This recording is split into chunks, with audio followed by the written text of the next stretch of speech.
안녕하세요. 사연 많은 유튜브 채널 구독자 여러분. 저는 30년간의 지긋지긋한 결혼 생활을 마치고 황혼의 솔로가 되어 제2의 인생을 살고 있는 여성입니다. 제 이혼 사유는 간단했어요. 남편이 저랑 사는 게 지긋지긋하다며 이혼 서류에 도장을 찍어달라고 하더군요. 저랑 사는 게 지긋지긋하다는데 그 얘기를 들은 저는 참 기막히고도 씁쓸한 웃음이 나왔죠. 저라고 그 긴 세월을 한 남자와 한 입을 덮고 살면서 실증이 안 났겠나요? 오히려 제가 더 힘들었죠. 저 역시도 마음속으로는 이혼하고 싶었던 적이 여러 번 있었지만 부모님 때문에, 자식 때문에, 또 경제력 때문에 참고 버텨왔던 거죠. 말이 30년이지 다시는 돌아오지 않을 제 꽃 같은 청춘이자 인생이기도 하잖아요. 그 귀한 시간을 이기적이고 못돼 처먹은 남편놈과 염치 없는 시댁 식구들을 위해 바친 것도 억울한데 누가 누구한테 지겹니 많이 하면서 이혼 소리를 꺼내나요? 기가 막힌 상황인 거죠. 그래서 이 인간이 원하는 대로는 이혼은 절대 안 해주려고 버틸까 생각했는데요. 어느 날 옷장을 열고 헌옷들을 정리하다가 그런 생각이 문득 들더군요. 더 이상 마음에 안 들고 놔둬도 입지도 않을 것 같은 옷인데 이 옷을 또 놔둔다 한들 내가 다시 꺼내 입을까? 살 때 들인 돈 아깝다 생각해서 놔두니까 자리 차지만 쓸데없이 하는구나. 차라리 안 입는다 싶을 땐 그냥 버리는 게 맞지 않나? 라는 생각이요. 저는 그날 옷을 정리하다 그만두고 소파에 앉아 한참이나 많은 생각을 했습니다. 제 지난 결혼 생활에 대해서 또 이혼을 요구하는 남편에 대해서도 이런저런 생각을 했던 것 같아요. 그리고 결론을 내렸습니다. 그래, 어차피 마음 뜬 남편 붙잡고 살아봐야 어디다 쓰나. 볼 때마다 한숨만 나오고 스트레스만 받을 텐데 아니다 싶을 때 싹 내다 버리자라고요. 그래서 저도 이혼을 해주겠다고 마음을 먹었는데 그런데 남편이란 인간은 끝까지 지저분하게 나오지 뭐예요. 얼마나 열받던지 없던 정까지도 다 떨어지더라고요. 하지만 저는 아주 멋지게 그리고 통쾌하게 남편놈에게 한 방 먹이고 이혼을 했습니다. 그 이야기에 대해서 오늘 여러분에게 들려드리려 합니다. 생각해보면 제가 마음에도 없던 남자와 결혼하게 된 건 다 제 친정 아버지 때문이었습니다. 남편을 제 짝으로 이어준 사람이 저희 아버지셨거든요. 아버지가 원했던 사윗감의 조건은 돈도 직업도 아닌 오직 건강이었어요. 저희 부모님께는 자식이 저만 있었는데요. 제 위로 그리고 제 밑으로도 엄마가 한 번 임신을 하셨다가 유산을 하셨었거든요. 몸이 좀 약하시기도 했고요. 저밖에 없다 보니 부모님께는 제가 굉장히 귀중하고도 늘 마음 쓰이는 존재였습니다. 그래서인지 아버지는 제 곁을 지켜줄 듬직하고도 건강한 사람이랑 제가 결혼했으면 하셨어요. 그렇게 아버지가 선택한 남자가 바로 제 남편 오상식이었습니다. 사실 남편은 딱히 뭐 하나 내세울 것 없는 사람이었어요. 하지만 선천적으로 건강했고 의욕이 넘치는 사람이었습니다. 가난한 집안에서 자라 어릴 때부터 부모님을 도와 밭일, 논일을 하다 보니 자연스레 체력도 강골이 되었고 성격도 유들유들 어른들에게 참 잘했습니다. 아버지는 좀 보수적인 분이라서 제가 빨리 결혼을 했으면 하셨어요. 그래서 중신자리를 직접 알아보러 다니셨는데요. 여러 중신자리 중에서 오상식의 사주가 가장 오래 산다는 말만 듣고 저를 선자리에 내보내신 것도 있죠. 솔직히 오상식의 첫인상은 별로였습니다. 얼굴도 시커멓고 촌스럽고 대화를 나눠보니 사람이 채신머리도 없고 매너도 별로 없는 것 같았죠. 하지만 저희 아버지는 그 남자를 마음에 들어 하셨어요. 투박해 보이긴 하지만 순박하고 뚝심 있어 보인다며 저런 남자가 진국이라면서요. 그리고 아버지는 회사를 운영하셨는데 딸인 저한테 경영을 가르쳐 주기보다 믿을 만한 사위를 얻어 일을 가르쳐 주고 싶어 하셨습니다. 그런 점에서 의욕 넘치고 대릴 사이도 자처하는 오상식이 딱이었죠. 저희 아버지는 결혼을 밀어붙이셨고 저는 결국 대학교 3학년 가을 오상식과 결혼식을 올린 겁니다. 오상식은 그야말로 맨몸으로 장가를 들었습니다. 저희 아버지는 저희가 살 집은 물론 남편의 차까지 새로 뽑아주셨거든요.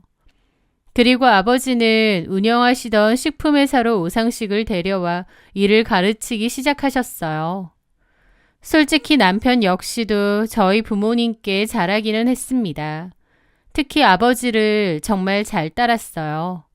싹싹하고 성격 좋게 굴었고 저희 아버지를 장인어른이 아닌 친아버지처럼 모시고 살갑게 굴었으니까요. 장인어른, 저랑 사우나 한번 가시죠. 제가 등 싹 밀어드리겠습니다. 자네 덕에 내가 아주 호강을 하네. 아들이 없어서 좀 서운했는데 그래도 든든한 사이가 있으니 얼마나 좋은지 몰라. 넉살 좋은 남편은 연세 많으신 부모님 옆에서 입안을 혀처럼 굴며 점수를 땄습니다. 그도 그럴 것이 쥐뿔도 없는 남편 데려다가 결혼시켜주고 일까지 가르쳐주고 회사에서 한 자리까지 줬으니 오상식 입장에선 저희 아버지가 은인 아니었겠나요? 그런데 남편이 저희 집에서 사랑을 듬뿍 받았던 것과 달리 저는 시댁에서 찬밥 신세였습니다. 잘 사는 친정 눈치를 보느라 대놓고 말은 못하지만 아들을 처가에 뺏겼다는 생각에 저를 못마땅해 하셨던 거죠. 아들이 좋은 집에 장가 잘 갔다고 생각하시는 게 아니라 아들을 뺏겼다고 생각하시는 거예요. 그중 저보다 한 살이 많았던 신우가 유독 저를 괴롭혔습니다. 옳긴 좋겠다. 돈 몇 푼에 남편이 아니라 종을 하나 얻었으니. 우리 오빠는 그 집 사위가 아니라 완전 종놈인 것 같아. 아가씨, 무슨 그런 말을 하세요. 그럼 내 말이 틀렸어? 우리 부모님도 진짜 속상해 하셔. 장남 데리고 가서 대릴사회 시키고 종노릇 시킨다고. 처음엔 그냥 좋게 좋게 넘겼는데 자꾸 툭 하면 오상식 데려다가 종노릇 어쩌고 하는데 저도 기분 나쁘더라고요. 저희 부모님도 남편에게 정말 잘해주고 남편도 본인이 원해서 저랑 결혼한 건데 자꾸 종노릇이 어쩌고 하는 게 꼭 자격지심 같았습니다. 그래서 듣다 못한 저도 참지 않고 그랬죠. 그럼 아가씨 말대로라면 상식 씨가 저희 집 종이라는 건데 그럼 아가씨랑 아버님 어머님은 뭐가 되겠어요? 종놈 가족이면 다들 종 아니겠어요? 제 말에 신우 입이 뜨악하더라고요. 지금 말 다 했어?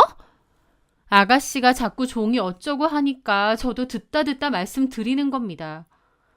제 딴에는 참다가 그렇게 말한 건데 신우는 그 일로 뒤집어져서 시부모님께 그대로 일러바쳤죠. 그리고 그날의 일로 저는 시부모와 시대갈기를 우습게 하는 천하의 몹쓸 며느리가 돼버렸습니다. 남편 역시 그날 집에 와서 한바탕 난리를 치더라고요. 우리 식구들 다 싸잡아서 종놈 집안으로 만들면 속이 시원해? 그런 뜻이 아니라 아가씨가 툭 하면 종이 어쩌고 그러니까 나도 참다 못해 그런 거잖아요. 시끄러워. 당신 속마음이 그거였지. 우리 식구들 다 가난하고 무식해 보였지. 그러니까 그런 소리가 쉽게 나오는 거 아니야. 내가 벨도 없이 아버님한테 설설 긴다고 사람 무시해? 내가 뭘 무시했다고 그래요? 당신 그렇게 잘났어? 부모 잘 만나서 대학 나오고 세상 물정 모르고 곱게만 자라서 남의 속은 헤아릴 줄도 모르지. 우리 식구들이 얼마나 어렵게 살았는지 당신이 뭘 알아?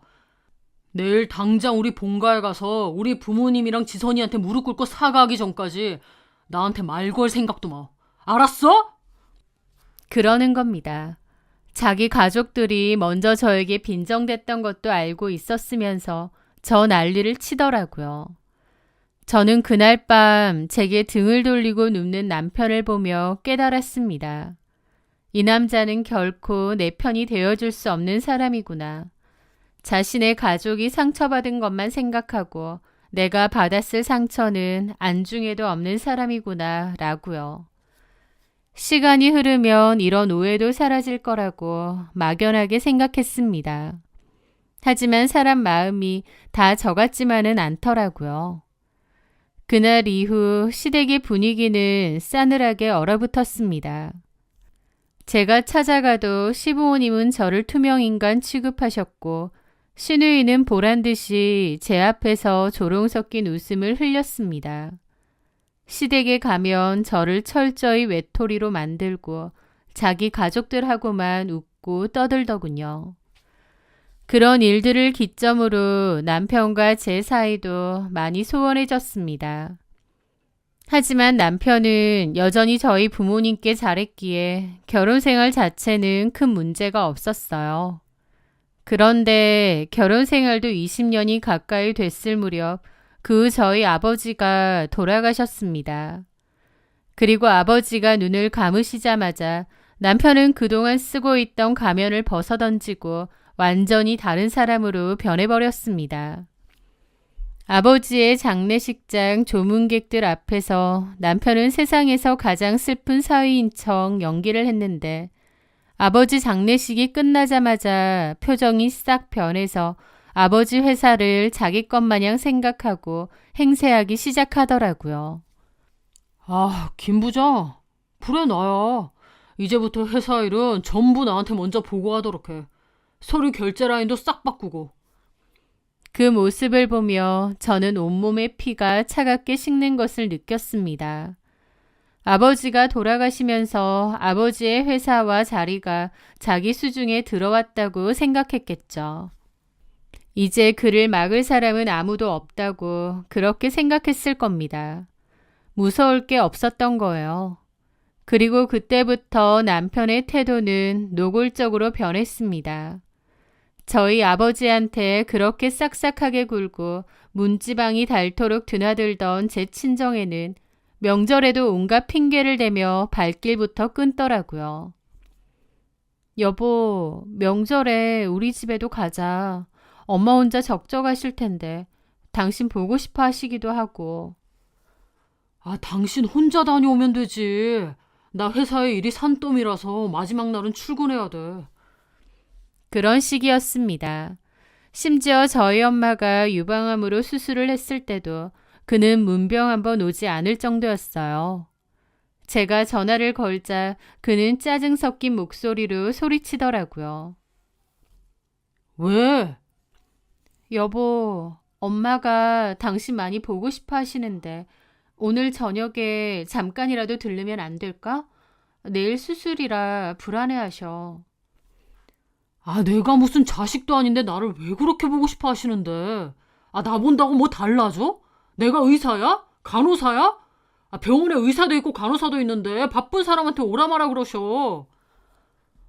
여보, 아무리 그래도 엄마가 암이고 수술 앞두고 당신 얼굴 한번 보고 싶다는데. 요즘 의술 좋아서 유방암 정도는 병도 아니라고 하더라. 나 지금 회사 일로 너무 바쁘니까 일단 끊어. 장모님한테는 알아서 잘 말씀드리고. 그러면서 끊을 때 혼잣말로 별것도 아닌 것 같고 귀찮게 해. 그러더라고요. 전화가 끊어지고 저는 한동안 멍하니 있어야만 했습니다. 저희 아버지가 살아계실 때만 해도 남편은 저희 엄마께도 정말 잘했습니다. 자기가 툭 하면 먼저 전화해서 안부 묻고 저랑 같이 안 가도 혼자서도 처갓집 찾아가서 저희 엄마랑 얘기도 하고 밥도 얻어먹고 그랬거든요. 자식보다 더 자식처럼 살갑게 굴었던 게 저희 남편이었습니다. 그러던 남편은 아버지가 돌아가신 후로 아예 딴 사람처럼 완전히 달라져 버렸습니다. 장모님 손맛이 최고라며 밥 2공기를 뚝딱 비우고 장모님이 주시면 물도 맛있다며 아양을 떨던 그 남자는 이제 세상에 없었습니다. 사람이 이렇게까지 달라질 수 있나 싶을 정도로 남편은 변했죠. 아버지가 돌아가시기 전까지 우리 부모님께 또 나에게 잘했던 그 모습은 뭐였을까? 철저히 본인 필요와 이용가치에 의해서 연기를 했던 걸까? 그런 생각이 들면 기가 막히더라고요. 아버지가 돌아가신 후 남편에게는 오직 욕망과 이기심만 남아 있었습니다. 그리고 남편은 아버지가 돌아가시자마자 학벌도 경력도 없는 자기 형제나 친척들을 회사 주요 직책에 앉혔습니다. 회사는 남편의 사람들로 가득 찼고 경영은 엉망이 되었죠. 아버지의 오랜 신복들은 결국 회사를 나가셨고 저희 아버지 회사는 저희 남편이 완전히 차지하게 되었죠. 저도 그런 남편의 행동이 너무 이해가 안 되고 가슴이 답답할 때가 많았지만 어쩌겠나요. 결혼한 남편이고 자식들도 키우고 있고 마음에 안 들어도 그냥 삭히고 살 수밖에 없다고 생각했습니다.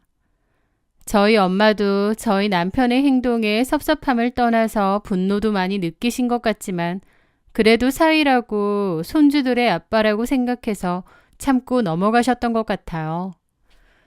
그렇게 세월은 흐르고 흘렀습니다. 남편의 이기적이고 욕심 많은 모습에 질릴 때도 많았지만 그냥 저 사람은 저런가 보다 참고 살았죠. 결혼 생활 오래한 부부 중에 배우자가 여전히 너무 좋고 사랑스러워서 결혼 생활을 유지하는 부부가 얼마나 되겠나요? 대개는 마음에 안 드는 부분이 있어도 어쩔 수 없이 또 그러려니 넘기고 사는 거죠. 저도 그랬고요. 그런데 그런 남편이 저에게 제대로 뒤통수를 치는 일이 생겼습니다. 자식들까지 모두 결혼시키고 난 어느 날이었어요.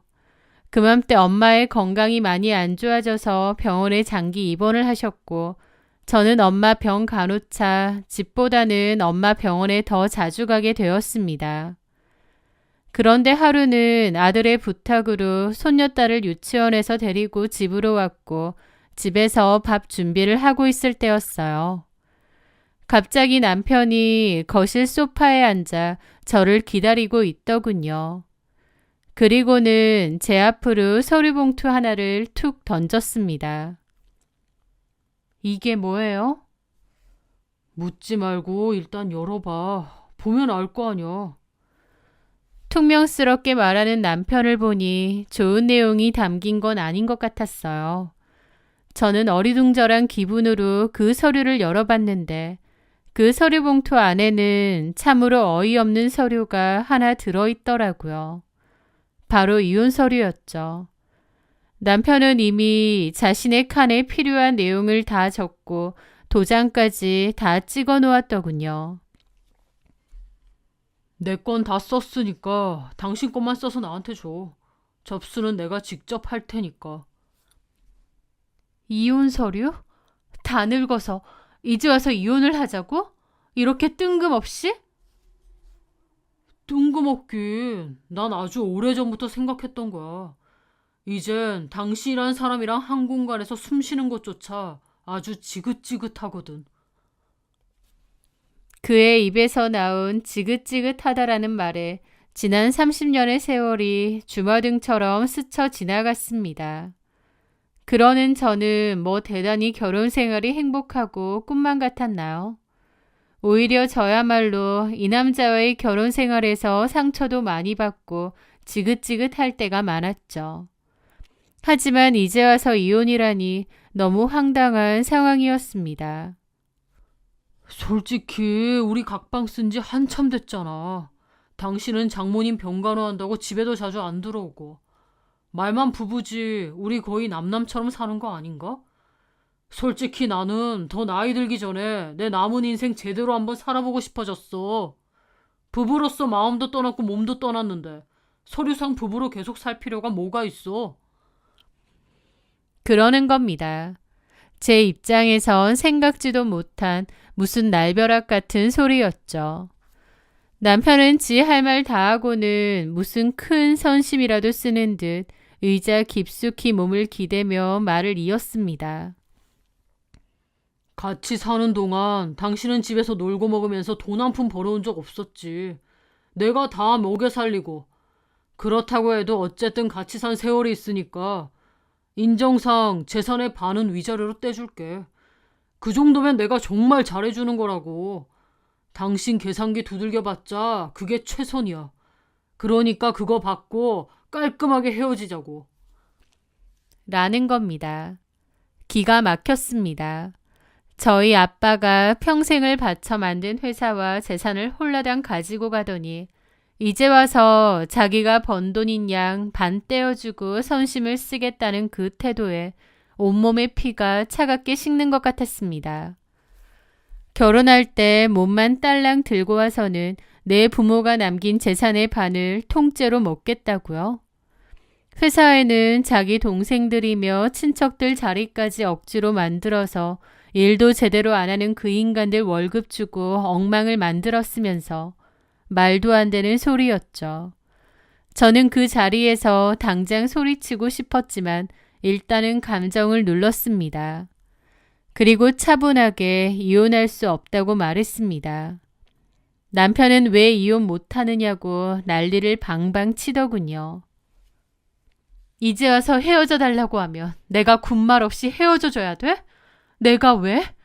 당신은 전부터 준비를 했는지 어쨌는지 모르지만 나한테는 너무 갑작스럽고 기막힌 일이야. 나는 이혼할 생각 없으니까 이 얘긴 없던 걸로 해요. 이미 마음 떠났는데 같이 살 이유가 있어? 왜? 돈이 아쉬워? 집에서 그동안 놀고 먹었으면서 재산의 반이면 받을 만큼 받는 거지. 말이야 바른 말이지. 애초에 이 재산 전부 우리 부모님 거 아니야? 그리고 내가 뭘 집에서 놀고 먹어? 가정주부가 놀고 먹는 거야? 당신이 집안일이며 애들 키우는 데에도 관심 하나도 없을 때 내가 아이들 다 키우고 집안일 다 했어. 나도 내 역할 다 하고 살았다고. 나는 이혼할 생각 없으니 더 이상 그만 얘기합시다. 저도 그렇게 말하고 자리를 피했죠. 기가 막히더라고요. 남편 말 맞다나 서류상 이혼만 안 했다 뿐이지 그냥 각자 사는 건 맞습니다. 남편은 그동안 저 신경도 안 쓰고 가족들 나 몰라라 하고 본인 할 거 다 하고 자유롭게 살았던 인간이고요. 그러면 앞으로도 그렇게 살면 될 텐데 굳이 이제 와서 기어코 이혼을 해달라는 그 꿍꿍이가 궁금하더군요. 그렇게 남편은 이혼을 해달라 저는 싫다고 하면서 갈등이 좀 있었습니다. 저도 그 사이에 마음고생도 많이 했죠. 남편의 행동이 너무 괘씸해서 원하는 대로 이혼은 절대 안 해줄 거다 싶다가도 저렇게 이혼 연불에는 남편을 보면 질려서 그냥 이혼을 해줘야 되나 싶기도 하고 하지만 그러기엔 내 상황이 너무 억울하고 여러 복잡한 기분이 들었죠. 그러던 그맘때 복잡한 마음을 달래려 옷장을 정리하다가 그 생각이 난 겁니다. 뭔가 혼자서 작게나마 깨달은 것 같았죠. 그래 맞다. 어차피 마음 뜬 남편 저 인간을 붙잡고 살아봐야 내 인생만 더 구질구질해질 뿐이다. 이참에 싹 내다버리고 내 이름 석자로 다시 살자. 라고요. 한동안 절대 이혼은 안 하겠다고 버티던 저였지만 그 한순간 이혼을 결심했습니다. 대신 남편놈 하는 짓거리가 너무나 괘씸해서 곱게는 못 끝내주겠다 다짐했죠. 이혼할 때 하더라도 아버지가 물려주신 그 회사를 다시 빼앗아 와야겠다고 마음먹었거든요. 저는 며칠 뒤 병원에 입원해 계신 엄마를 찾아갔습니다. 차마 이혼 얘기를 꺼내기가 힘들어 머뭇거리고 있는데 제 표정을 읽으신 엄마가 먼저 말씀하시더군요. 그 인간 드디어 본색을 드러냈구나. 엄마, 괜찮다. 예전 같으면 이혼이 큰일이었겠지만 요즘은 아니더라. 이미 마음 뜬 놈 잡고 살아봐야 너만 고생이지. 이 늙은 어미 걱정에 다 끊어진 동아줄 잡고 살지는 마라. 엄마는 담담하게 말씀하셨지만 저는 그 목소리에 담긴 실망과 분노를 느낄 수 있었습니다. 그리고 잠시 창밖을 보시던 엄마는 결심한 듯 제 손을 힘주어 잡으셨습니다. 네 아버지가 비가 오나 눈이 오나 그 회사를 공장 문턱이 닳도록 드나들었어. 얼마나 고생하며 만들고 키운 회사인데 여태까지 그놈 하는 짓을 가만두고 본 건 그래도 네 남편이고 손주들 아빠여서 그랬던 건데 이제 너한테 이혼해달라고? 간이고 쓸개고 다 빼먹고 이혼? 어림도 없다. 엄마는 화가 단단히 나셨고 절대 그런 뱀 같은 인간에게 아버지 회사를 물려줄 수 없다고 하셨습니다. 그 후 저는 엄마의 조언대로 수십 년간 저희 집안의 대소사를 돌봐주신 한 변호사님께 연락을 드렸어요. 제 이야기를 들은 변호사님은 다음날 아침 일찍 어머니의 병실로 찾아와 주셨죠. 그동안 마음고생이 심하셨겠습니다. 돌아가신 대표님께서도 하늘에서 지금 이 상황을 원치 않으실 겁니다. 그리고 말씀하신 상황은 법적으로는 아무 문제 없습니다. 사모님께서 최대 주주이심으로 대표이사 해임권을 발휘할 모든 권한을 가지고 계시고 명분도 충분합니다. 경영 악화, 부당 인사 등 차고 넘치죠. 임시 주주총회 및 이사회를 소집하여 절차에 따라 진행하면 됩니다. 네, 사실 아버지의 회사 최대 주주는 저희 엄마였거든요. 엄마는 최대한 나서지 않으셨지만 어쨌든 최대 주주는 저희 엄마셨죠. 저는 변호사님이 가져온 서류들을 엄마께 내밀었습니다. 대표이사 해임 및 직무정지 가처분 신청서, 임시이사회 소집 요구서 등에 엄마는 이름을 적어 내려가셨죠. 그렇게 법적인 절차는 일사천리로 진행되었습니다. 회사에 내용 증명이 발송되고 임시이사회 소집도 공고되었죠. 그 소식은 당연히 남편의 귀에 들어갔겠죠. 남편은 생 난리를 치며 저희 엄마 병원으로 찾아오더군요. 그전에는 한번 찾아뵈러 오라고 해도 절대 안 오더니 똥줄 타니까 그제야 제 발로 찾아온 겁니다. 복도에서 달려오는 남편과 마주쳤죠. 이게 다 무슨 짓이야? 누구 맘대로 날 잘라? 이건 내 회사야. 당신이 뭔데 이 사회를 열어? 내가 이혼하자고 했다고 다 늙은 장모님 구슬려서 뭘 어쩌자는 거야? 이 회사는 내 회사야. 당신 아버지가 여기서 손 놓은 지가 언젠데? 이제 여긴 내 회사라고? 남편은 생 난리를 쳤고 저는 단호히 말했습니다. 그게 왜 당신 회사야? 우리 아버지께서 돌아가실 때 엄마 앞으로 지분을 상속하고 가신 엄연히 우리 엄마 소유의 회사야. 그거 당신도 모르는 거 아니잖아. 당신 말 맞다나 내가 집에서 살림만 한다고 아무것도 모르는 줄 알았어? 우리 엄마가 가만히 있으니까 당신 마음대로 해도 되는 줄 알았냐고. 당신이 누구보다 더 잘 알잖아. 그동안 우리 엄마 동의하에 당신은 그저 월급 받는 월급 사장이었다는 거. 우리 엄마가 판단해서 당신이 대표 이상의 경영 능력이 현저히 떨어진다고 생각했기 때문에 긴급 이사회를 통해 당신을 해임하시기로 결정하신 거야. 이건 합법적인 경영권 행사고 마음에 안 들면 소송을 걸던가. 남편은 서류와 제 얼굴을 번갈아 보며 씩씩거리기만 할 뿐 말을 잇지 못했습니다. 지분이 저희 엄마한테 있었어도 자기가 실질적인 사장이라고 거드름 피우고 다녔는데 막상 실체를 까보면 본인은 아무것도 아니라는 걸 여실히 깨달은 모양이었죠. 장모님 아프시다고 병원 한번 와보랄 땐 죽어도 안 오더니 이런 날에는 한 걸음에 오네. 참, 당신이란 인간 정말 답도 없다. 이제 볼일 끝났으면 나가. 병원에서 행패 부리다가 쫓겨나지 말고.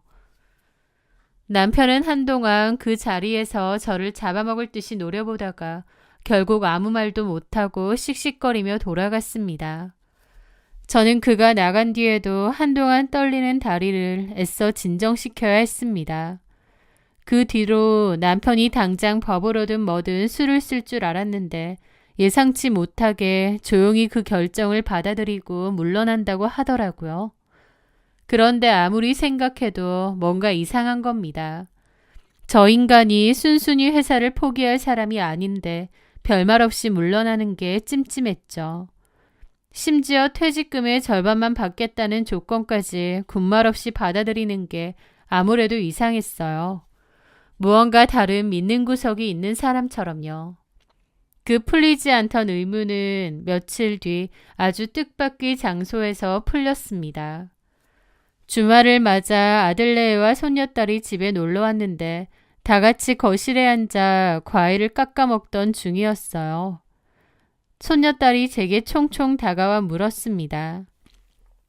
할머니, 나 할아버지 제주도 농장에서 말 타기로 한 건 언제 가요? 할아버지 제주도 농장? 네, 할아버지 제주도에 농장 있다고 했잖아요. 저는 어리둥절해서 물었죠. 시온아, 할아버지가 제주도에 농장이랑 말이 있다고 하셨어? 네, 저번에 할아버지 핸드폰에서 봤는데 제주도에 엄청 큰 집이랑 귤나무도 엄청 많은 농장이랑 하얀 말도 있던데요. 할아버지가 나중에 저한테 준다고 했어요. 그 순간 온몸에 소름이 돋았습니다.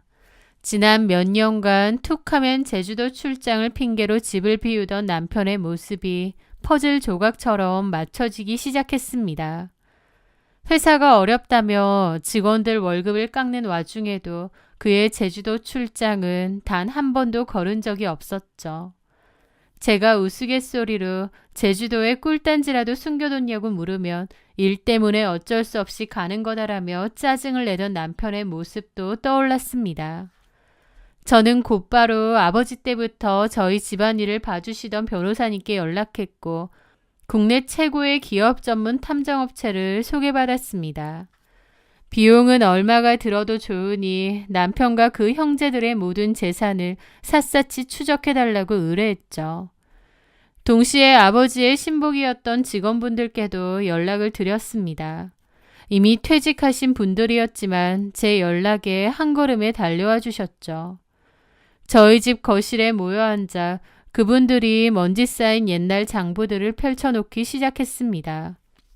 사모님, 저희가 회사 있을 때부터 이상한 점이 한두 가지가 아니었습니다.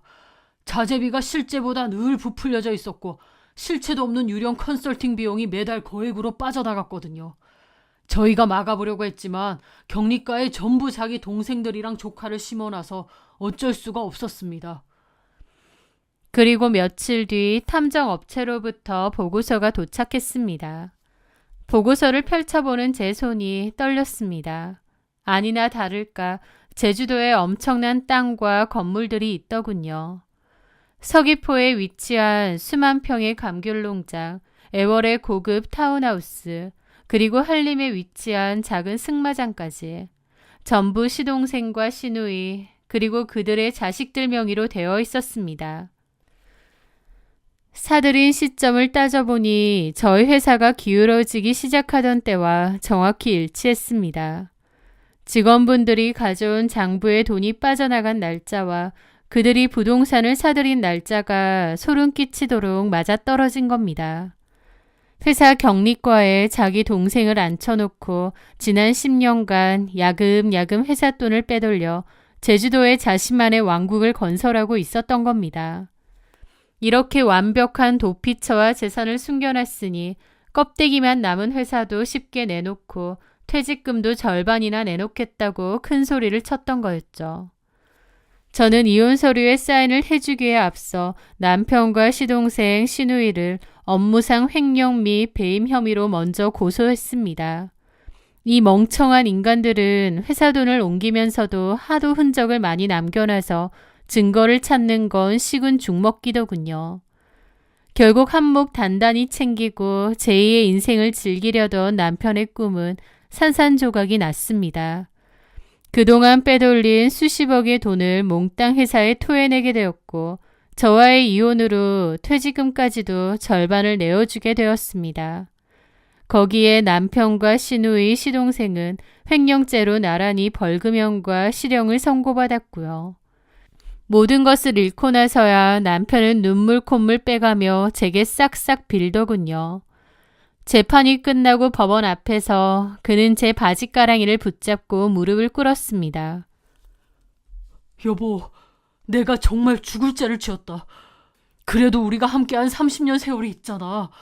장인어른 살아생전에 내가 얼마나 잘했어. 그것만은 당신도 인정하잖아.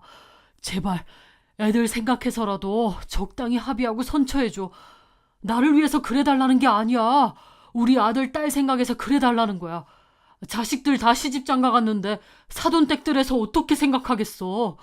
제발 소송 좀 취하하고 선처 좀 해줘. 내가 이렇게 부탁할게.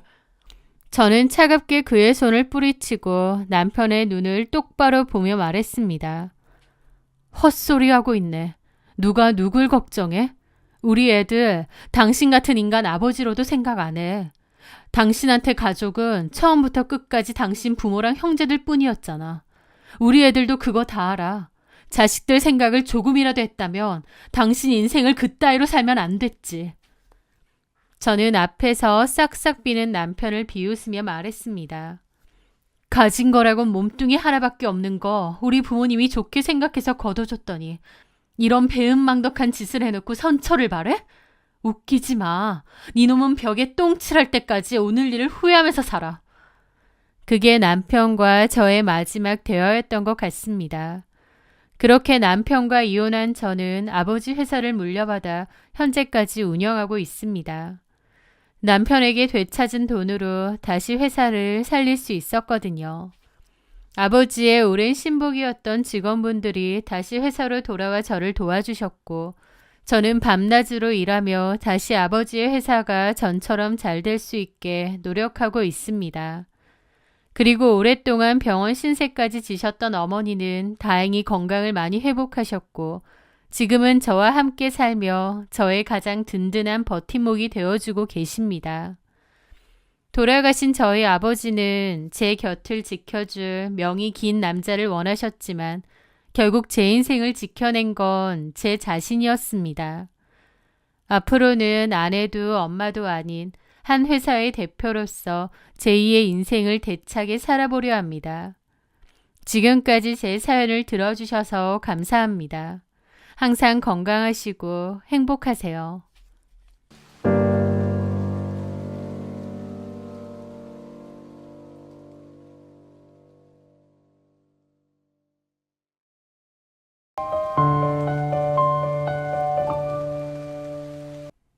안녕하세요.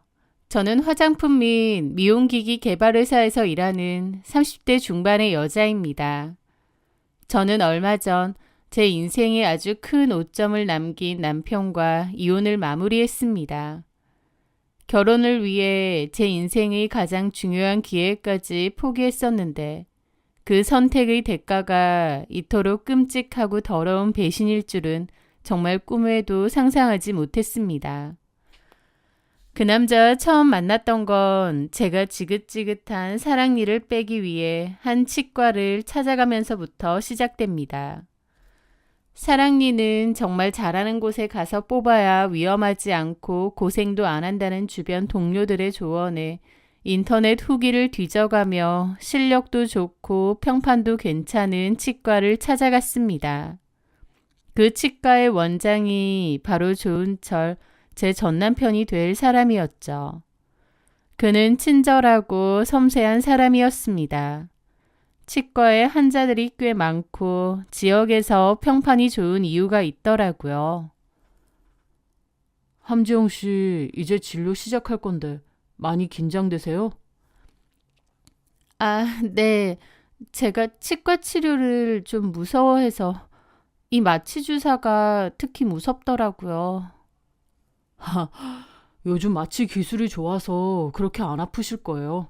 안 아프게 잘 뽑아드릴게요. 걱정하지 마세요. 겁먹은 저를 안심시켜주며 농담도 건네고 막상 발치에 들어가니 언제 그랬냐는 듯 엄청난 집중력으로 치료를 하더라고요. 그 프로페셔널한 모습에 저도 모르게 신뢰가 갔고 간 김에 치과 정기 검진도 하면서 어금니 크라운 치료까지 그 병원에서 하기로 했죠. 그렇게 병원에 치료차 꼬박꼬박 다니던 어느 날이었습니다. 병원 전화도 아니고 개인 번호로 원장님께 문자 한 통이 온 거예요. 함지영 씨, 어제 신경치료한 곳은 괜찮으신가요? 많이 아파하시길래 걱정이 돼서 연락드렸습니다. 조은철 원장. 그 연락을 받고 좀 의아하더라고요. 병원이 환자에게 이렇게까지 개인적으로 연락을 하나 싶어서요. 조금 의아하기도 했지만 환자가 적은 병원도 아닌데 세심한 애프터 서비스라고 생각해서 고맙게 생각했습니다. 그렇게 마지막 치료까지 다 끝냈고 더 이상은 그 치과를 갈 일이 없었어요. 그런데 그 원장에게서 또다시 연락이 왔습니다. 이번에는 안부를 묻는 것이 아니라 저에게 호감이 있다는 고백으로요. 지영 씨, 이런 말씀 드리는 게 직업적으로 괜찮을지 모르겠지만 혹시 괜찮으시다면 환자와 의사가 아니라 개인적으로 한번 만나뵐 수 있을까요? 라고요. 이런 경험은 처음이라 놀랍기도 하고 당황스러웠지만 솔직히 싫지는 않았습니다.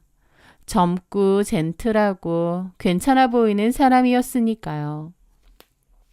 그렇게 저도 그 원장님과 따로 연락을 하게 되었고 치과 밖에서 개인적인 만남을 이어가게 되었습니다. 병원 일로 그는 늘 바빴지만 틈틈이 시간을 내어 저를 만나러 왔고 데이트도 즐겼습니다. 그의 다정함과 지적인 모습에 저는 점점 깊이 빠져들었던 것 같아요. 그렇게 만나오다가 8개월 정도의 연애 끝에 저희는 자연스럽게 결혼을 약속했습니다. 사실 저는 결혼을 준비하게 되면서 제가 준비하고 있었던 일을 놓치기도 했는데요. 원래는 미국 지사에서 근무를 하고 싶어서 발령 근무 신청을 해놨었거든요. 해외 생활을 전부터 하고 싶기도 하고 애초에 이 회사에 지원했던 것도 나중에 미국 지사로 근무지를 옮기고 싶어서였습니다. 커리어적으로도 또 개인적으로도 꼭 해외에서 근무를 하고 싶었거든요. 그맘때 해외 지사로 갈 수 있는 기회가 생겼는데 결혼을 준비 중이었기에 그 기회는 포기하고 한국에 계속 남아 일을 하기로 했습니다. 남친에게도 그 얘기를 했었어요. 사실 전부터 계속 떠나고 싶어서 고민이 없었던 건 아니지만 남친을 많이 사랑했기에 그냥 여기 남아서 결혼 생활을 하는 것이 더 나을 것 같다고 했죠. 제 말에 남친은 몹시 고마워하더라고요. 네가 많이 바랬던 곳일 텐데 미안하고 고마워. 자기가 뭘 미안하고 고마워. 다 내가 선택한 건데. 그래도 대신 네가 나를 위해서 포기한 것들 내가 결혼해서 평생 사랑으로 다 채워줄게. 남친의 말에 저는 조금은 아쉬웠던 마음까지도 다 사라지더라고요.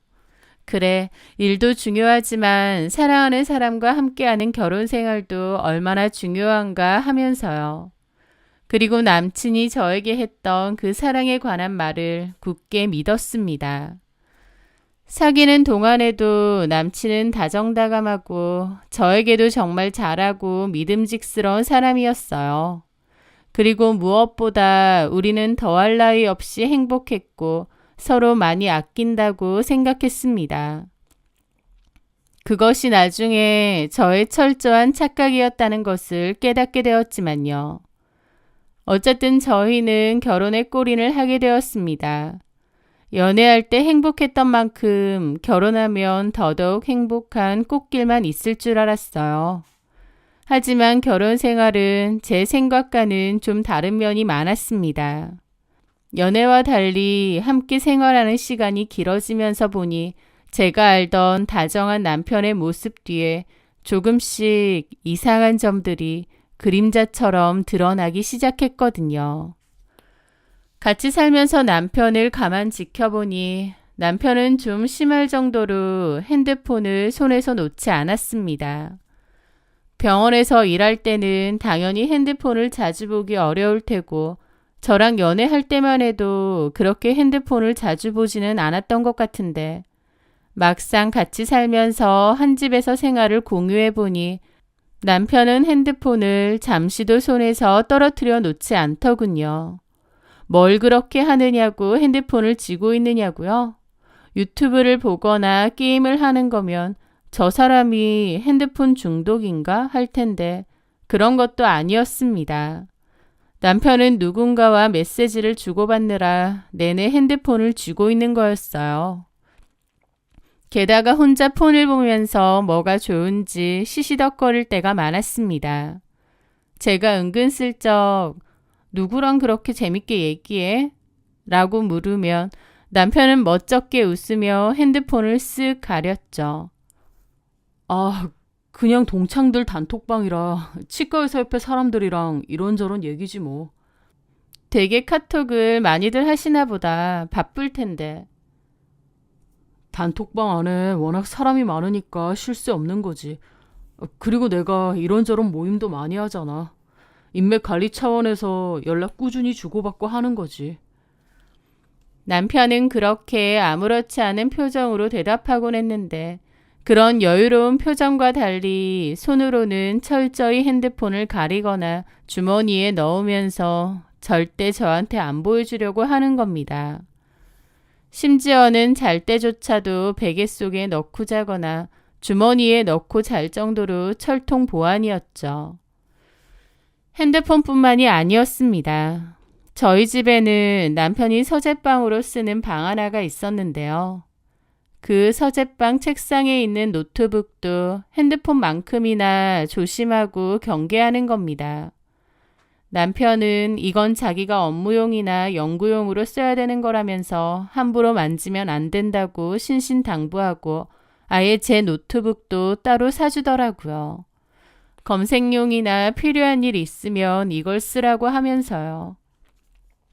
저도 집에서는 굳이 노트북을 쓸 일이 없기도 하고 남편이 치아 관련 연구용이라고 하니 따로 남편의 노트북은 건들 일이 없었어요. 하지만 핸드폰도 그렇고 노트북도 그렇고 남편은 제가 다가오는 것을 극도로 경계한다고 생각했기에 뭔가 계속 미심쩍었습니다. 그러다가 하루는 휴일에 청소를 할 겸 남편 서재방으로 들어가게 되었어요. 그런데 늘 닫아두었던 노트북이 그날은 열려 있더라고요. 가만 보니 남편이 노트북을 쓰다가 잠시 화장실이라도 간 듯 했습니다. 저는 무심코 서재 책상을 닦으려고 노트북 근처로 다가갔고 닦는 김에 노트북도 같이 닦으려고 했거든요. 그런데 그 순간 화장실 다녀온 남편이 질겁을 하면서 달려오더니 탁 하고 제 앞에서 노트북을 덮어버리는 겁니다. 뭐 하는 거야? 왜 남의 노트북을 함부로 만져? 라면서 정색을 하며 화까지 내면서요. 저는 황당하고 어리둥절한 기분이었고요. 함부로 만지는 게 아니라 여기 청소하면서 근데 왜 그렇게까지 화를 내? 아니, 지금 연구 자료 같은 걸 보고 있었는데 괜히 잘못 건드리면 날아갈까 봐 놀라서 그렇지. 그러는 겁니다. 어이가 없었죠. 제가 무슨 3-4살 애도 아니고 컴맹도 아니고 남편 일한다고 노트북에 띄워놓은 연구자료를 함부로 지우거나 휴지통으로 버리기라도 하겠나요? 어련히 조심하겠죠. 남편이 저에게 보인 행동이 너무 과민하고 이상하더라고요. 제가 얼빠져서 쳐다보니 남편은 그제서야 멋쩍은 듯 그러는 겁니다. 아, 미안해. 실은 전에 우리 엄마가 청소해 주신다고 내 방 치우시다가 힘들게 준비했던 내 연구 자료를 실수로 날리신 적이 있거든. 그 이후로부터는 좀 이런 거에 예민해. 아, 어머님이? 그런 적이 있었다 보니 나도 모르게 놀랐지? 미안해, 자기야. 아니야, 괜찮아. 그리고 서재방은 내가 따로 청소할 거니까 안 들어와도 돼. 그리고 자기도 이런 거 하지 말고 쉬어. 어차피 화요일에 이모님 오시잖아. 그렇긴 한데 이런 것까지는 안 해주시니까. 좀 안 하면 어때? 자기도 휴일인데 좀 쉬어. 그리고 이 방은 웬만하면 안 들어오면 좋겠다. 나 일할 때 방해받는 거 싫어해서. 그래 줄 수 있지? 남편의 부탁에 저도 고개를 끄덕였습니다. 남편의 말 맞다나 과거에 어머님이 실수로 남편의 자료를 날리신 적이 있다고 하니 예민한 것도 이해는 됐습니다. 하지만 뭔가 남편의 행동이 허둥지둥하기도 하고 저한테 뭔가 숨기는 게 있다는 찜찜한 느낌을 지울 수가 없더라고요. 하지만 애써 그런 생각은 하지 않으려 하며 지워버렸습니다. 미심쩍은 게 있었지만 굳이 그런 일들을 들춰낼 필요는 없다고 생각했거든요. 어쨌든 결혼 생활 후에 남편은 이랬습니다. 연애 때와 다름없이 다정다감하고 친절한 사람인 것 같긴 한데 묘하게 알맹이는 빠진 것 같고 마음이 콩밭에 가 있는 것 같달까요? 게다가 집에서는 핸드폰이고 노트북이고 늘 끼고 살고 혼자 시시덕거리고 제가 모르는 비밀도 많은 것 같았습니다. 그런 것들이 모른 척 하려고 하면서도 한편으론 계속 찜찜하게 마음 한구석에 남더라고요. 그때는 제가 왜 이렇게 석연치 않은 기분이 자꾸만 드는지 이해를 못했는데 지금 생각해보면 일종의 감이자 본능이 아니었나 싶기도 합니다. 그러던 어느 날이었습니다. 제가 그토록 숨겨두고 외면하려 했던 남편에 관한 진실이 가장 끔찍한 방식으로 제게 배달되었죠. 저는 SNS를 가끔 하는 편인데요. 자주는 올리지 않지만 그래도 간혹 데이트 사진이나 남편과의 사진을 한 번씩 올리곤 했죠. 그런데 그날 별 생각 없이 SNS로 들어갔는데 모르는 사람에게서 SNS 메시지 하나가 도착한 겁니다. 조은철 아내분 되시죠? 이렇게 왔더라고요. 누군지 모르는 이 사람은 제 남편 이름을 알고 있는 겁니다. 처음에 그 메시지를 봤을 때 저희 남편 이름을 알고 있는 누군가가 스팸이나 피싱 메시지를 보내는 건가 싶어서 황당하고 기분 나쁘더라고요. 그래서 그냥 신고하고 무시하려는데 곧이어 도착한 메시지 내용은 너무나 충격적이었습니다. 남편분 단속 좀 잘하셔야 되겠어요. 여기저기 씨 뿌리고 다니면서 병이나 옮기고 다니니까요. 라고요. 너무 황당하고 기분이 나쁜 겁니다. 이 사람은 도대체 뭔데 내 남편한테 이런 식으로 말을 하지 싶었죠. 저는 답변을 해야 되나 말아야 되나 잠시 고민이 됐습니다. 이상한 낚시 메시지 같은데 여기에 답장을 해도 되나 싶고요. 그런데 제가 답장을 하지 않아도 잠시 후 메시지가 또 오더라고요. 저 조은철한테 성병 옮은 피해자입니다. 라고요. 그 말에 저는 결국 답장을 했죠. 갑자기 이게 다 무슨 말씀이신가요? 누구시죠? 이런 메시지를 왜 보내시는 거죠? 만약 사기나 피싱 같은 거면 신고하겠습니다. 그랬더니 그 여자가 대뜸 제 남편 사진을 보내는 겁니다. 남편이 침대에 누워 잠들어 있는 사진을요. 그걸 보는 순간 머리에 망치라도 한 대 얻어맞은 듯 충격이 다가왔습니다. 아, 이건 거짓말이 아니구나 라는 것을 깨닫게 되었고 뜨악했죠. 맞죠? 조은철 사진? 치과 의사고. 이 사진은 뭐죠? 그쪽하고 결혼하기 전부터 만났어요. 저랑 결혼한다고 해놓고 갑자기 헤어지자고 하더니 그쪽이랑 결혼하더라고요. 그래놓고 저한테 다시 연락 와서 그쪽하고 곧 이혼할 거라고 하더군요. 막상 결혼하고 보니 안 맞다고요. 이혼한다고 하니 그 뒤로 몇 번 더 만났고 관계도 가졌습니다. 제가 조은철한테 속은 것 같아요. 그리고 그 뒤로 몸이 좀 안 좋아서 병원에 가보니 제가 성병에 걸려 있더라고요. 저는 조은철 말고는 관계를 한 적이 없거든요. 조은철한테 얘기하니 갑자기 저보고 욕하면서 걸레니 뭐니 저를 매도하더니 다시는 연락 말라고 하더군요. 너무 억울하고 열받아서 저도 가만히 있을 수는 없어서요. 조은철에 대해서 한번 알아보세요. 그 인간 겉으로만 젠틀한 척하지 사실은 완전 여미새에다 걸레짝이나 다름없거든요. 만났던 여자가 저만 있는 건 아닐 겁니다. 이렇게 왔더라고요. 저는 뭔가를 더 물어보고 싶었는데 그 여자는 갑자기 대화방에서 나간 건지 오프라인 상태가 되어버렸습니다. 기막힌 기분이 들면서 동시에 내가 그동안 남편과의 결혼 생활에서 느꼈던 그 찜찜함이 이런 거였나 싶더라고요. 저는 결국 남편이 그토록 감추고 싶어 했던 핸드폰과 노트북을 뒤져보기로 했습니다. 하지만 노트북 비번은 도저히 뭔지 알 수가 없어서 뒤져보기 힘들었고 핸드폰 비번은 제가 전에 우연히 본 적이 있거든요. 그래서 몰래 핸드폰이라도 보기로 했죠. 남편이 늘 핸드폰을 쥐고 다녔기 때문에 틈이 없었는데 하루는 회식 갔다가 술에 엄청 취해서 온 겁니다. 인사불성이 되어 있는 틈에 남편의 핸드폰을 주머니에서 꺼냈고 몰래 뒤져보게 되었습니다.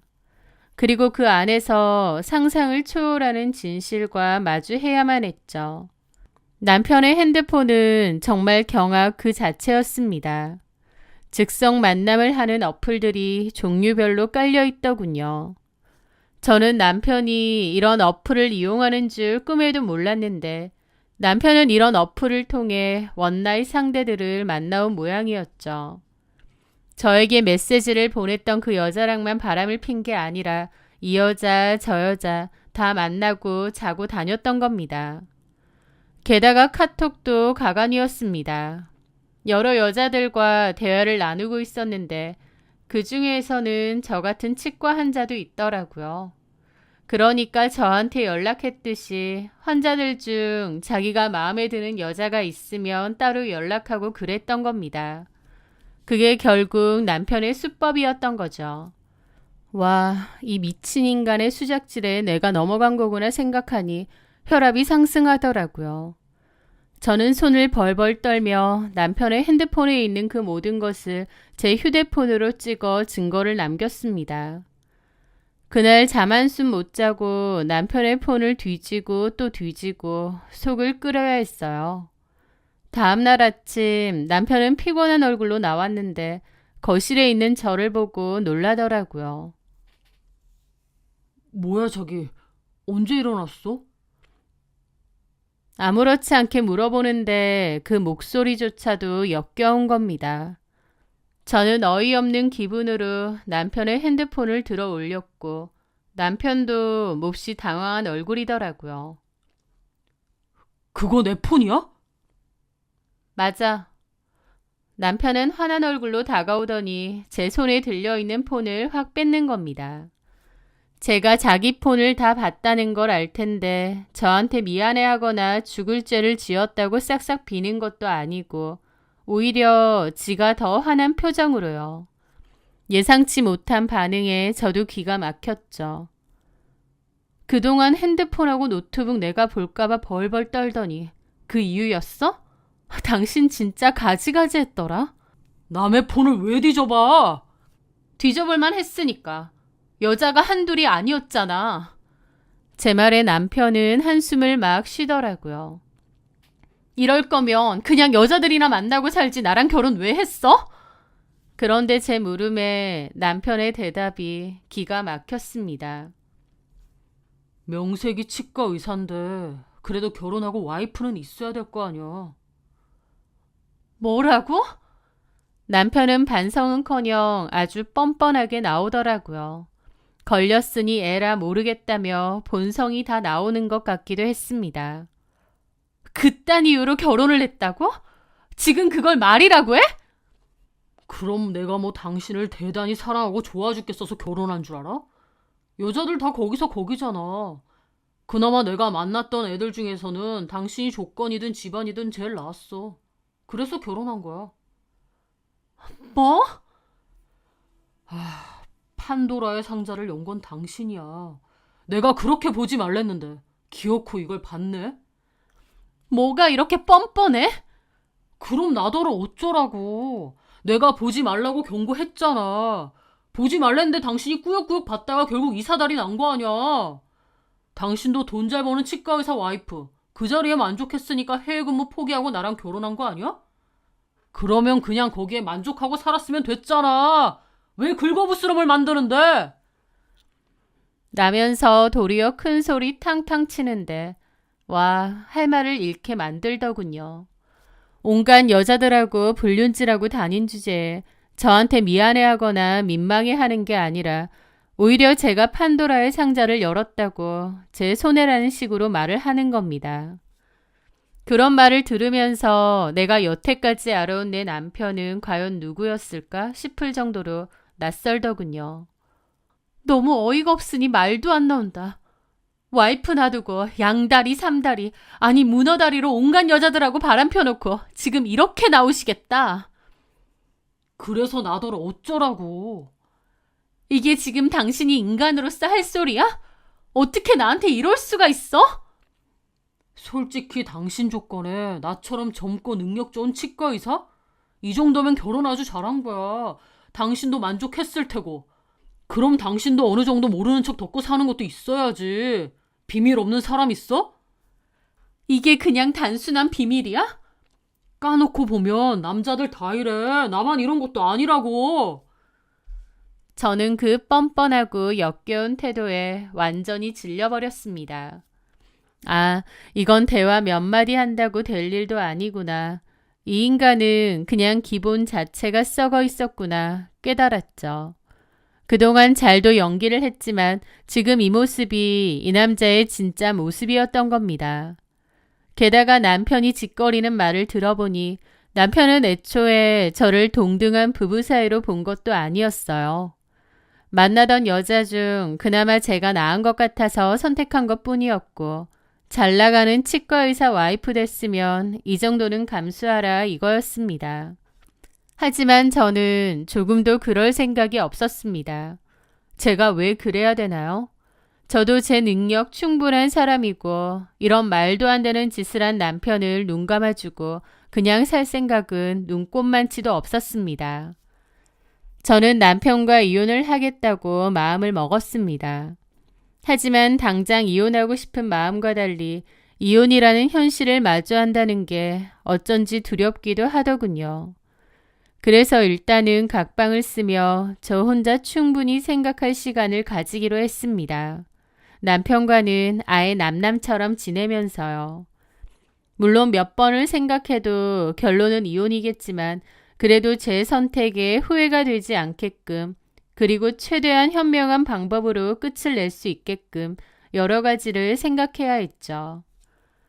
그렇게 남과 다름없이 지내던 와중에 저는 또 하나의 어이없는 소식을 듣게 되었습니다.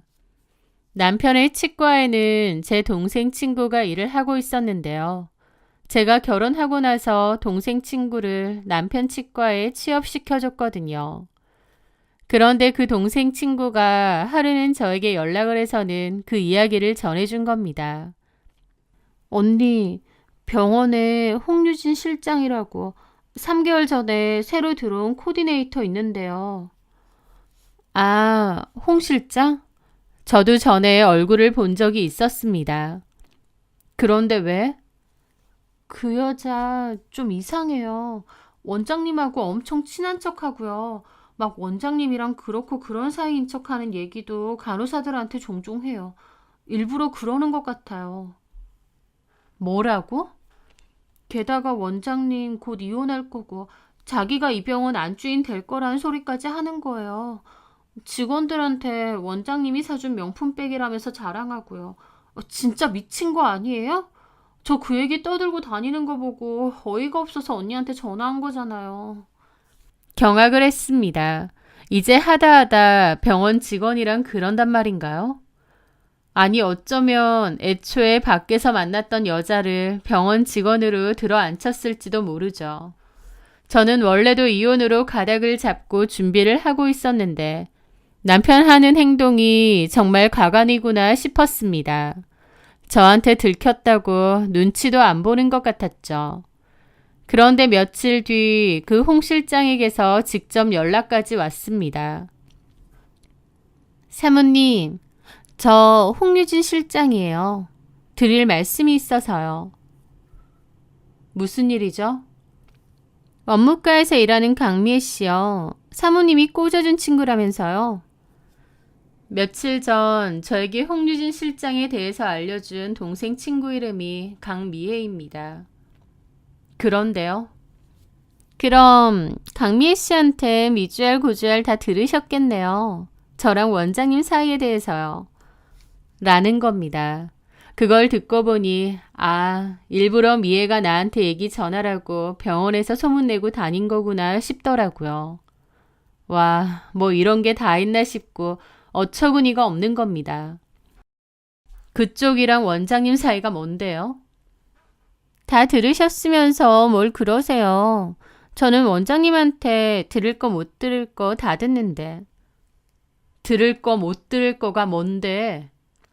원장님이랑 사모님 각방 쓰고 잠자리도 아예 안 하고 남남처럼 산다던데요? 결혼한 지 뭐 얼마나 되셨다고 벌써 그렇게 지내세요? 안 만나 본데 서로 불행한 결혼 생활 그만하시고 차라리 원장님이랑 이혼하시는 게 어때요?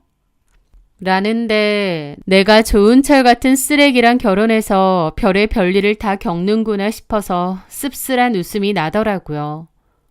참나. 그러니까 네가 원장님 상간녀인데 지금 나한테 이혼해달라고 요구하는 거니? 상간녀가 아니고요. 원장님하고 서로 사랑하는 사이예요. 머리가 띨띨하니? 본처가 있는데 너랑 그러고 있는 거면 그게 상간이고 외도야. 멍청하니까 그러고 사나 보다. 참나. 그렇게 말하면 자존심이 좀 서세요? 라면서 깐족깐족 거리더라고요. 너야말로 이렇게 내 귀에 들리게 하다못해 나한테 직접 이혼해달라고 얘기하는 거 보니 어지간히 똥줄 타나 보다. 나랑 좋은 철 이혼이라도 하면 네가 이 자리 차지하고 싶은데 다른 여자가 채갈까 봐 엄청 불안한가 봐. 뭔 소리 하세요? 무슨 다른 여자요? 원장님한테 저 말고 다른 여자가 어디 있다고요? 사모님이랑 이혼하면 당연히 저랑 재혼하신다고 했어요. 라는데 저는 그 말에 그냥 웃었습니다. 그리고 홍유진은 좋은 철의 실체에 대해서 아무것도 모르는구나 싶더라고요. 유부남이랑 놀아나는 애가 이렇게 순진해서야. 나 통화 내용 자동 녹음되거든? 네 입으로 내 남편이랑 바람났다고 하고 뻔뻔하게 이혼해달라고 했지. 이거 그대로 증거로 써서 너 상간소송 걸어줄게. 제가 상간소송 건다고 해도 홍유진은 아무렇지도 않아 하더라고요. 그것까지 염두에 두고 한 행동이었나 봅니다. 네, 얼마든지요. 그렇게 해서라도 이혼만 한다면 상관없어요. 아, 그래? 그렇게 좋다 하면 내가 이혼해줄게. 좋은 철이 이혼 안 하고 재혼도 안 해줄까봐 안달이 난다는데 불쌍해서라도 내가 양보해줘야지. 저는 비웃으며 전화를 끊었고 홍유진을 상대로 곧바로 상간소송을 제기했습니다. 그리고 더 기다릴 것 없이 그 전에 모아둔 증거로 남편을 상대로도 소송은 시작했죠. 이 더러운 꼴들 더 이상은 못 보겠다 싶었거든요. 그렇게 본격적인 소송이 시작되었는데 얼마 지나지 않아 진짜 웃긴 얘기를 듣게 되었습니다. 남편이 홍유진을 병원에서 잘랐다는 얘기를요. 홍유진은 남편이 저랑 이혼하면 자기가 제 자리를 차지할 수 있는 줄 알았겠지만 남편에게 홍유진은 그냥 갖고 노는 여자 중 한 명일 뿐이었죠. 그런데 홍유진이 주제넘게 저한테 이혼 종용하고 병원의 원장님이랑 무슨 사이네 어쩌네 떠들고 다니니까 좋은 철이 홍유진을 자른 겁니다. 게다가 홍유진하고도 일방적으로 헤어진 모양이었죠. 그 얘기를 전해 들었는데 너무 웃긴 겁니다. 한마디로 홍유진은 저한테 상간소송 당하고 남편에게도 팽을 당한 거였죠. 그 홍유진 변호사 쪽에서 합의를 하자고 연락이 왔습니다. 그렇게 당당하게 위자료 그까짓 거 낼 테니 이혼만 해달라고 할 땐 언제고 남편한테 팽당하고 나선 위자료가 너무 크고 부담스러웠던 것 같더라고요. 저는 웃으면서 홍유진과 직접 통화를 하겠다고 했습니다. 홍유진은 풀이 죽은 목소리로 전화를 받더라고요. 안녕하세요, 사모님. 잘 지냈죠? 변호사 통해서 합의 좀 해달라고, 금액 좀 낮춰달라고 했다던데? 들으셨겠지만 제가 병원에서도 잘리고 돈이 없어서요. 내 남편하고도 헤어지고. 제 물음에 홍유진은 아무 대답도 하지 않더라고요.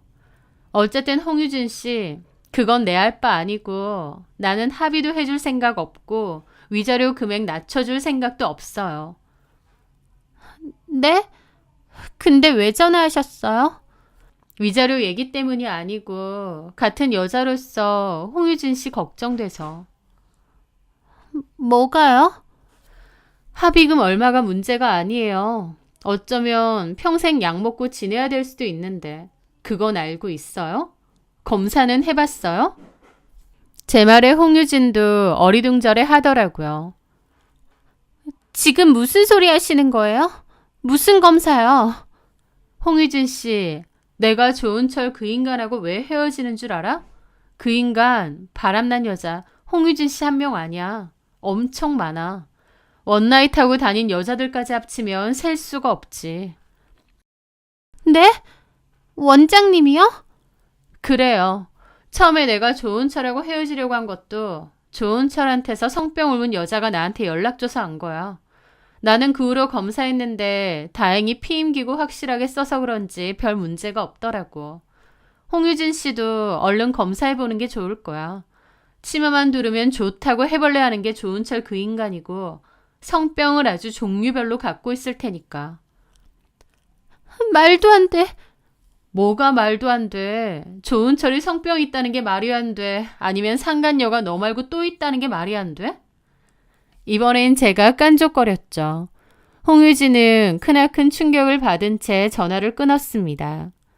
그리고 며칠 뒤 홍유진도 병원 검사를 받은 모양인데 모든 사실을 확인하고 절규했다고 하더라고요. 홍유진도 성병 감염이 확인되었는데 그 중에서는 평생 약을 먹으며 관리해야 하는 질환도 있다고 하니까요. 배신당하고 병까지 얻게 된 홍유진은 엄청나게 분노한 모양이었습니다. 병원에서 잘리고 조은철한테 버림받고 나한테 상간소송 당하고 거기다가 성병까지 극한으로 몰린 홍유진은 조은철을 물었습니다. 저희 지역 유명 카페에 모든 사실을 폭로해버렸거든요. 유명 땡땡치과 조은철의 더럽고 추악한 실체를 고발합니다. 라는 제목으로요. 자신이 조은철과 내연 관계였던 것부터 그가 수많은 여자들을 만나며 성병을 옮기고 다닌 성병 캐리어였다는 사실까지. 카페는 그야말로 폭탄을 맞은 듯 뒤집어졌습니다. 어머 미쳤나봐. 우리 애 거기서 치료받는데 당장 옮겨야겠네요. 거기 원장 그렇게 친절하고 착한 척하더니 완전 두 얼굴이었네요. 성병 캐리어라니 소름 돋는다. 저런 인간은 치과의사 면허도 박탈해야 되는 거 아니에요? 진료도 진료지만 친절하고 섬세하다고 더 유명했던 곳이었다 보니 그 파장이 더 컸습니다. 그 일이 일파만파 퍼지면서 환자들의 예약 취소 전화가 빗발쳤고 남편의 치과는 제대로 타격을 받은 모양이었습니다. 원래는 환자들이 넘쳤는데 그 일 이후로 환자는커녕 병원으로 욕설 전화가 그렇게 온다고 하더라고요. 남편은 홍유진을 명예훼손으로 고소했고 홍유진 역시 성병을 옮긴 일로 남편을 고소했다고 하더라고요. 소송과 개싸움만이 남은 거였죠. 저는 그 모든 소송이 벌어지는 와중에 조용히 이혼 소송과 상간 소송에서 이겨 이혼을 마무리했습니다. 위자료도 충분히 받았고요. 하지만 돈으로도 보상되지 않는 게 있죠. 그 일은 저에게도 큰 충격과 상처로 남았으니까요. 너무 기막힌 일이었고 남편의 치과가 화제가 되면서 저까지 덩달아 다른 사람들의 입에 오르내리기도 했습니다. 그런 게 다 너무 힘들고 스트레스도 심했죠. 하지만 제가 가해자도 아닌데 부끄러워하고 민망할 필요는 없잖아요.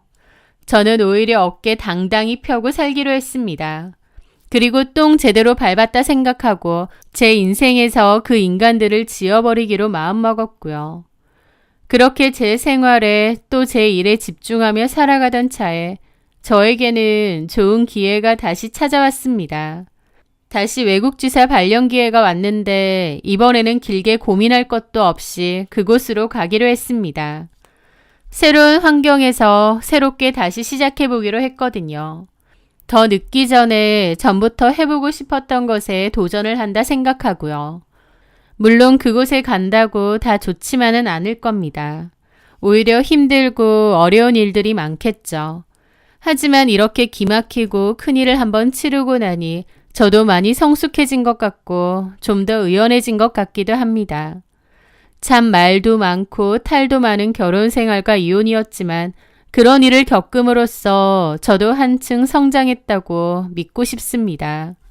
그리고 그곳에 가서도 제 스스로를 잘 지키며 씩씩하게 살아가려고요.